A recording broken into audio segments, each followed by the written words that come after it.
दोस्तों, ईरान के हमले से पहले ही इजराइल पूरी तरह से थर्रा उठा। नेतन्याहू पसीना पसीना हो गए।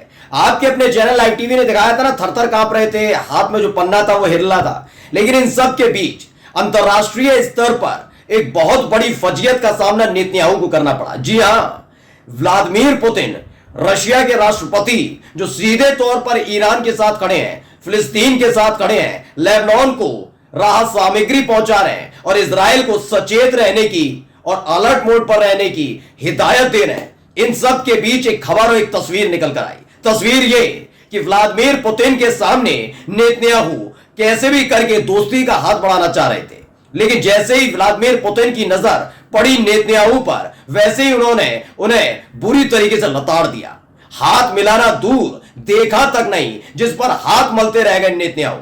लेकिन इन सब के बीच एक और खबर है। दरअसल एक तरफ पुतिन ने नेतन्याहू को अंतरराष्ट्रीय मंच पर बेइज्जत किया, तो वहीं दूसरी तरफ ईरान को बहुत बड़ा तोहफा दे दिया है, और यह तोहफा इजराइल की बर्बादी का मानक साबित होगा। द लाइव टीवी, सच सबसे आगे। नमस्कार, मैं हूं प्रज्वल गौतम और आप देख रहे हैं द लाइव टीवी। सबकी नजर टिकी हुई है ईरान पर कि अगला कदम ईरान क्या उठाएगा। लेकिन ईरान के साथ साथ एक और देश है, रूस, जिसे लेकर अमेरिका पूरी तरह से अलर्ट मोड पर है कि कहीं रूस ईरान के साथ पूरी तरह से, यानी प्रत्यक्ष तौर पर पर्दे के आगे आकर अगर इजराइल के खिलाफ कुछ करता है तो अमेरिका भी कुछ कर नहीं पाएगा। सबसे पहले एक वीडियो दिखाने जा रहा हूं। वीडियो देखिए कैसे अंतरराष्ट्रीय स्तर पर नेतन्याहू को बेइज्जत करने का काम पुतिन ने किया। पहले वीडियो देखिए।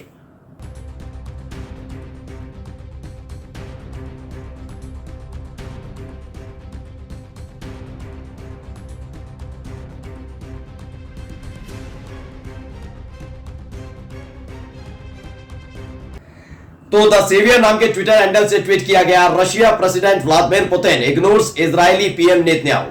इसमें तमाम देशों के राष्ट्रीय अध्यक्ष बैठे हुए थे, मुलाकात का दौर चल रहा था, पुतिन निकल रहे थे। बीच में आप देख सकते हैं अचानक से नेतन्याहू दिखते हैं, वो हाथ बढ़ाते हैं, यानी नेतन्याहू ने हाथ बढ़ाया, लेकिन व्लादिमीर पुतिन ने बड़ा बुरी तरीके से इग्नोर करते हुए अगले राष्ट्रीय अध्यक्ष की तरफ बढ़ते हैं और हाथ मिला लेते हैं। लेकिन नेतन्याहू का चेहरा देख लेना एक था, पूरी तरह से अंतरराष्ट्रीय स्तर पर जब बेइज्जत हुआ। इससे पहले यूएन में भी बेइज्जती हो चुकी है। जब स्पीच देने का वक्त आया था, नेतन्याहू जैसे ही स्पीच देने खड़े हुए, वैसे ही अलग अलग देशों के जो तमाम राजदूत थे वो अपना अपना सीट छोड़कर जा चुके थे। यानी बड़ा बुरी तरीके से फजीयत का सामना नेतन्याहू को करना पड़ रहा है। एक और आज ही की सबसे दिलचस्प तस्वीर दिखाने जा रहा हूं। हर कोई जानता है कि ईरान जब से इस पूरे संग्राम में, इस पूरे संघर्ष में, इस पूरे विवाद में प्रत्यक्ष तौर पर सामने आया, उसके बाद रूस की उपलब्धता और रूस और ईरान के बीच की जो गहरी दोस्ती है वो खुलकर सामने आ गई है। रूस का पंगा इन दिनों यूक्रेन से चल रहा है, और खास बात इसमें यह है कि अमेरिका, दोनों ही देश, चाहे वो रूस यूक्रेन के खिलाफ कर रहा है तो यूक्रेन के साथ अमेरिका खड़ा है, ईरान इजराइल के खिलाफ खड़ा है तो इजराइल के साथ अमेरिका खड़ा है, और इन दोनों ही देशों में ही चल रहा है। अब यूक्रेन के अंदर एक प्रदर्शन होता है, थोड़ी ब्लर तस्वीरें दिखाऊंगा दोस्तों, क्योंकि वहां पर यूक्रेन की महिलाओं ने यूक्रेन की राजधानी कीव में बने हुए ईरान के दूतावास के सामने एक अद्भुत प्रदर्शन किया। पहले वीडियो देखिएगा।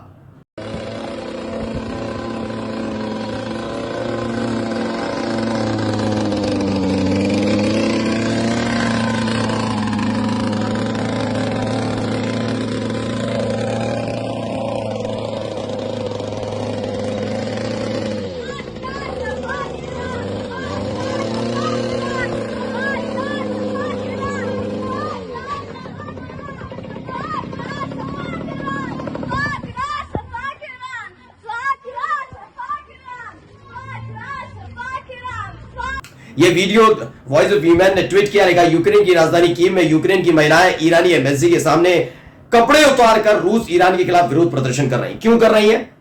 क्योंकि ये समझ गए, क्योंकि ईरान, आपको याद दिला दूं कि 2 बरस पहले एक संघर्ष शुरू होता है रूस और यूक्रेन के बीच।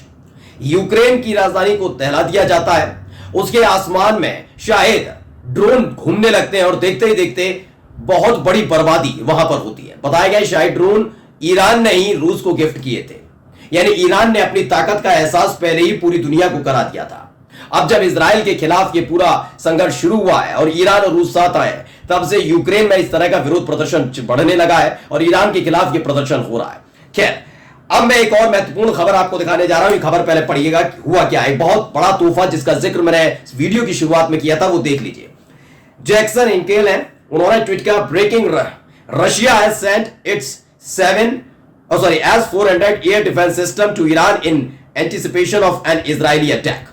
दरअसल जब ईरान ने इजराइल पर अटैक किया तो इजराइल बार बार गीदड़ भपकी दे रहा है। वो कह रहा है मैं दोबारा हमला कर दूंगा, मैं करूंगा हमला, मैं भी बर्बादी दिखाऊंगा। फिर कहने लगा कि लेबनान के बेरूत में जाकर अगर वहां के हवाई अड्डे पर ईरान का कोई भी प्लेन उतरा तो मैं हमला कर दूंगा। ईरान कह रहा है आ जाओ, हमारे यहां भी आ जाओ, बेरूत में भी आ जाओ। बेरूत वाली तो खबर आज दिखाई थी, वहां प्लेन पहुंच गया था ईरान का और उन्होंने बाकायदा चुनौती दे दी कि भाई हमारा प्लेन वहीं खड़ा हुआ है, दम है तो एक बार हमला करके देख लो, हमारा एक प्लेन जाएगा तुम्हारा पूरा देश चला जाएगा। यह साफ साफ ईरान की तरफ से कह दिया गया। इन सब के बीच इनके पीछे की ताकत का क्या है? दरअसल रूस ने अपने सबसे मजबूत एयर डिफेंस सिस्टम S-400, जिसके तोड़ अमेरिका के पास भी नहीं है। अभी आयरन डोम वाला आपने देख ही लिया ना, जब ईरान ने इजराइल पर अटैक किया, जो अमेरिका से कबाड़ आयरन डोम आए थे, 95% उन्हें इंटरसेप्ट नहीं कर पाए। इंटरसेप्ट का मतलब होता है, डिफेंस सिस्टम का मतलब होता है कि अगर कोई भी तो आपका दुश्मन आपके देश पर हमला करता है, मिसाइल,